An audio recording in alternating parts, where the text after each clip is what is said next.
তো হ্যালো সবাইকে। আমার তো খেয়ে দিয়ে কোনো কাজ নেই, তাই দেখো আবার একটা নতুন ভিডিও নিয়ে চলে এসেছি।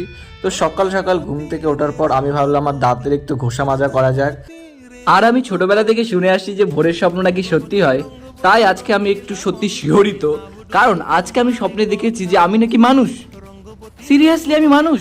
তো তাই দেখো সেই রিয়েলাইজেশনটা হওয়ার পর আমি কিন্তু আমার 2-3 মাস ধরে জমিয়ে রাখা কালা কান কালা চান সমস্ত মাসের পর মাস জমিয়ে রাখা নোংরা কাপড়গুলোকে কিন্তু আমি বালতিতে একদম মেরিনেট করে রেখে দিই সার্ফ জল দিয়ে। কারণ আমি শুনেছি মেরিনেট করে রাখলে নাকি এটা স্বাদ বেড়ে যায়, তাই জন্য ভাবলাম এগুলোকে ভালো করে সার্ফের জলে মেরিনেট করে রেখে দিই। তো এই মেরিনেট করতে গিয়ে আমার তো অবস্থা শেষ। তারপর দেখো আমার এখানে মাখামাখি হয়ে গেলে এই এক বালতি মেরিনেট করা কাপড়গুলোকে আমি কিন্তু সাইডে রেখে দিই যাতে কারো নজর না লেগে যায় আমার কাপড়ের উপর। আর তারপর আমি এই বালতিটাকে ধাপ্পাং করে রেখে ডাইরেক্ট চলে আসি হাত ধুতে। কারণ এই হাত আমার গাইস অনেক সেন্সিটিভ, কারণ এই হাত দিয়ে আমি আমার ইতিহাস লিখবো।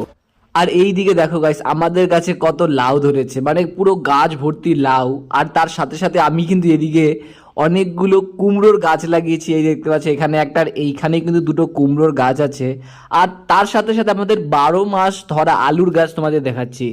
এই যে দেখতে পাচ্ছি এই আলুর গাছে কিন্তু 12 মাস আলু ধরে, বাট এই মাসে ধরেনি, মনে হয় বোলবমে গেছে গাছটা। তারপর আমি চলে যাই আমাদের বাড়ির পেছনে, কারণ এইখানে আমি একটা কাণ্ড ঘটিয়েছি। আর এই কাণ্ডটা আমি এতবার ঘটাই যে তাও আমি বারবার ঘটাতেই থাকি। তো আমার এঁটো বাসনের যে নোংরাগুলো সেগুলো কিন্তু আমি পাঁচিলের ওই পার করে দিই। আর এর সাথে সাথে কিন্তু আমাদের কিছু বাটি ছিল আর চামচ, সেগুলো আমি এর সাথে রাত্রেবেলা দেখতে পাইনি, ফেলে দিয়েছি। তো সেগুলোকেই 2 দিন পর আমি নিতে আমার মাথার যে নাড়ি ভুঁড়ি সেই সবগুলো চটকে মোটকে দিই। আর অনেক কষ্টে আমি খুঁজে বের করি, বাটিটা তো পেয়ে যাবে আর চামচটা দেখতেই পাচ্ছিলাম না। তো তারপরে হ্যাঁ, চামচটা একটা ভালো জায়গায় পড়েছিল, তো সেখান থেকে আমি চামচটা উঠিয়ে নিলাম। আর আমার এখানে একটা কাগজের ব্যাগ ছিল, কাগজ ইন দ্য সেন্স এখানে কিছু ডকুমেন্ট ছিল, সেটাও ফেলে দিয়েছি। আমি জানি না কোন দিন ফেলে দিয়েছি, সেটাও পেয়ে গেলাম।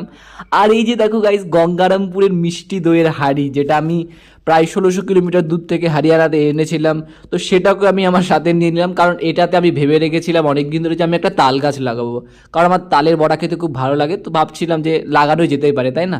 তো তারপর আমি আমার জমানো বাসনপত্রগুলো নিয়ে আসি। এবার তোমাদের মধ্যে অনেকে জিজ্ঞাসা করতে পারো যে আমি বাসনপত্রগুলো কেন বাইরে নিয়ে আসলাম। অবভিয়াসলি ধুতে, কারণ এগুলোকেও তো ধোয়ার ইচ্ছে করে না, ওরা বাসনপত্র হতে পারে তা বলে কি ওরা মানুষ না? তো তারপর কিন্তু আমার এই বাসনপত্রগুলো ধোয়া হয়ে যাওয়ার পর আমি কিন্তু আমার বাইরে আমার যে ম্যাট্রেসটা ছিল সেটা কিন্তু শুকোতে দিয়েছিলাম রোদে 1 বছর পর। তো তারপর সেটা যাতে হাওয়ায় উড়ে না যায় তাই জন্য একটা ইট নিয়ে আসি। কারণ আজকালকার দিনে কারোর উপর ভরসা করা যায় না, কে কখন কোথা থেকে এসে এটাকে উড়িয়ে নিয়ে চলে যাবে। তাই জন্য ভাবলাম যে ভালো করে ইট দিয়ে একদম চাপা দিয়ে দিই যাতে বেশি বকবক না করতে পারে। আর তারপর আমি চলে যাই